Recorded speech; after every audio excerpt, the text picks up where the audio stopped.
గడిచిన కొన్ని వారాల నుండి మేము యెహోషువ గ్రంథాన్ని ధ్యానం చేస్తూ వస్తున్నాం. గడిచిన వారం 8వ అధ్యాయాన్ని మేము ధ్యానం చేశాం. 8వ అధ్యాయంలో ఒక ప్రాముఖ్యమైన చిన్న విషయం కావచ్చు, కానీ ప్రాముఖ్యమైన విషయాన్ని నేను మీతో పంచుకోవాలని ఆశపడుతున్నాను. ఇశ్రాయేలీయులు కానాను భూమి మీద అడుగుపెట్టిన తర్వాత, ఆ స్థలంలో అడుగుపెట్టిన తర్వాత మరి పొందిన మొట్టమొదటి విజయం ఏంటంటే యెరికో మహాపట్టణం మీద, గొప్ప పట్టణం మీద విజయం, గొప్ప విజయం. 6వ అధ్యాయం. 7వ అధ్యాయంలో వారికి ఓటమి, మొదటి విజయం 6వ అధ్యాయం, ఓటమి 7వ అధ్యాయం. మరలా రెండో విజయం ఎక్కడంటే 8వ అధ్యాయం. మనకు తెలుసు ఏంటంటే 7వ అధ్యాయంలో జరిగిన వృత్తాంతం ఏంటో మనకు తెలుసు. ఏంటంటే హాయ్ అనే పట్టణం మీదకు వారు వెళ్ళినప్పుడు ఎందుకని ఓడిపోయారు? ఆక అనే ఒక వ్యక్తి వల్ల సర్వ సమాజం ఓడిపోయింది. అది మనకు తెలిసిన విషయం. అయితే 8వ అధ్యాయం చదువుతున్నప్పుడు అదే హాయి అనే పట్టణం మీదకి దేవుడు వెళ్ళమని చెప్పినప్పుడు ఒక సంఘటన లేదా ఒక మాట నన్ను ఆకర్షించింది, ఒక గొప్ప పాఠం నేర్చుకునేలా సహాయం చేసింది. ఏంటది అంటే దేవుడు ఎక్కడైతే హాయి అనే పట్టణం మీద ఓడిపోయారో ఆ పట్టణం మీదకి మరలా తిరిగి వెళ్ళండి, భయపడకండి, జడియకండి, నేను మీకు తోడై ఉన్నాను, వెళ్ళమని చెప్పాడు. అదే సందర్భంలో దేవుడు ఇంకొక మాట చెప్పాడు. ఏంటంటే దానిలో ఉన్న ప్రతిదీ, పశువులు కావచ్చు, వస్తువులు కావచ్చు, అవన్నీ మీరు కొల్ల సొమ్ముగా తీసుకోవచ్చు అని చెప్పాడు. ఇక్కడే నాకు మరలా ఆకాను గుర్తొచ్చాడు.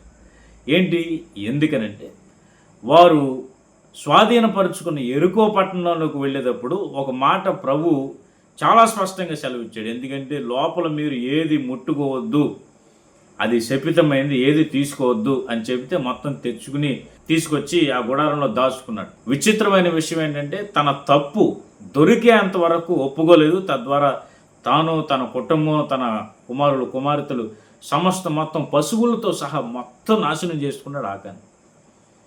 నాకు ఒక విషయం అనిపించింది 8వ అధ్యాయం చదువుతున్నప్పుడు, దేవుడు ఈ విధంగా మీరు కొల్ల సొమ్ముగా తీసుకోవచ్చు అంటే ఆకాను మీద చాలా జాలేసింది. ఏంటంటే ఒక్క పట్టణంలో ఓర్పు పట్టి ఉంటే ఎంత బాగుండేది, యెరికో పట్టణంలో తన హృదయమును కాచుకుని ఉంటే ఎంత బాగుండేది, యెరికో పట్టణంలో తన కళ్ళు మూసుకుని ఉంటే ఎంత బాగుండేది, యెరికో ఒక్క పట్టణంలో తన మనస్సును నియంత్రించుకుని ఉంటే ఎంత బాగుండేది అని అనిపించింది.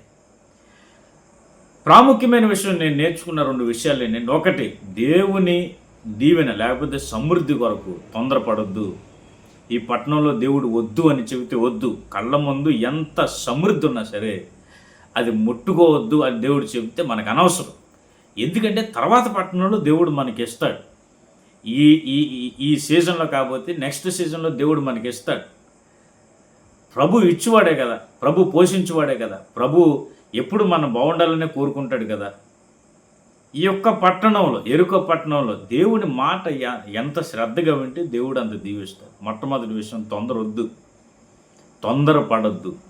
రెండో విషయం, కొన్నిసార్లు మనకి గొప్ప విజయము ఉంటుంది కానీ జేబులో చిల్లిగా ఉండదు. ఆత్మల పంట లేకపోతే పరిచర్య విషయంలో చాలా సమృద్ధి ఉండొచ్చు కానీ మనకి శారీరకమైన దీవెనలు ఉండకపోవచ్చు. అయితే ఒక విషయం ఏంటంటే, విజయము సమృద్ధిని ఇవ్వకపోయినా దేవుని మాట వినటాన్ని బట్టి ఆ నెక్స్ట్ టైం దేవుడు మరొక పట్టణం, హాయి అనే పట్టణంలో వారికి ఇచ్చినట్లుగా దేవుడు ఒకానొక సమయంలో పరిచర్య అభివృద్ధితో పాటు, ఆత్మీయ ఎదుగుదలతో పాటు శారీరకమైన దీవెన కూడా దేవుడు కంపల్సరీ ఇస్తాడు. ఇది ప్రాముఖ్యంగా మనం గుర్తుపెట్టుకోవాల్సిన విషయం.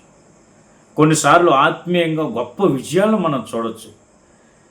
ఆ విజయాలతో పాటు సమృద్ధిని మనం ఆశించడంలో తప్పులేదు. ప్రభువా, నేను చాలా నమ్మకంగా జీవిస్తున్నాను, ఆత్మీయంగా ఎంత ఉన్నతంగా అంటే ఆశ నిగ్రహం కలిగి జీవిస్తున్నాను, నేను ఆత్మీయంగా విజయాలు చూస్తున్నాను, కానీ నాకు సమృద్ధి లేదు అని అనుకుంటున్న ప్రతి ఒక్క వ్యక్తి కొన్నిసార్లు విజయం చూసినా సమృద్ధి లేకపోయినా దేవుని మీద వేచి ఉండటం మనం నేర్చుకోవాలి.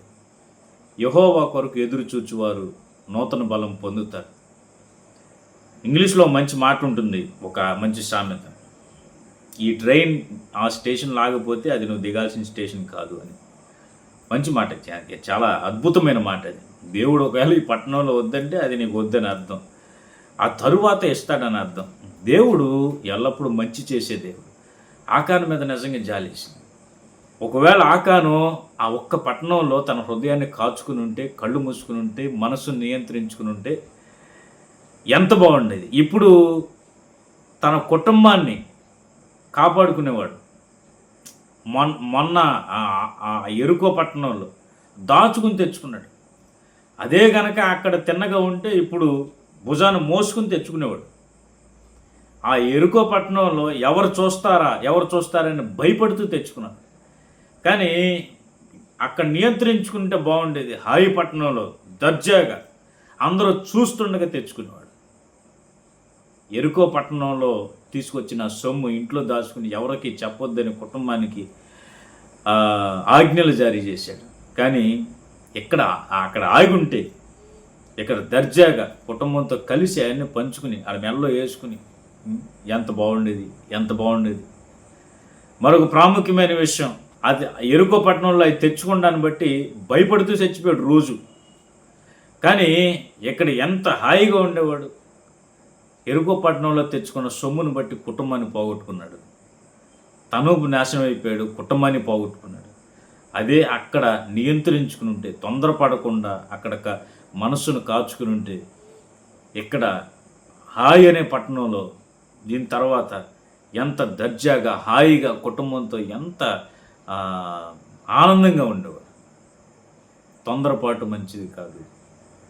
ఎప్పుడు దేవుని మాట ఇది వద్దంటే వద్దు. దేవుడు సమృద్ధిని ఇస్తాడు.